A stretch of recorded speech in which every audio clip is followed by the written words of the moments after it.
Hello বন্ধুরা, তো আজকে আপনাদেরকে আমি নিয়ে আসছি ছোটো বাগানে। দেখেন এই যে আমার বড় ভাই ফল কাটতেছে। তো দেখেন কীভাবে ফল কাটে। এই বড় ভাই কিন্তু খুব চালু, প্রতি সেকেন্ডে সেকেন্ডে দেখেন এই যে ডাইকা পড়তেছে। আর গাছটিতে ফলও কিন্তু প্রচুর পরিমাণ।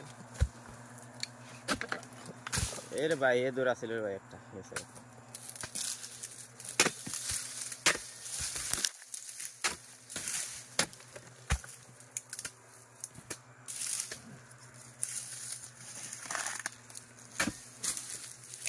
কাটেন কেটে হালাই দেন এই সাইডে।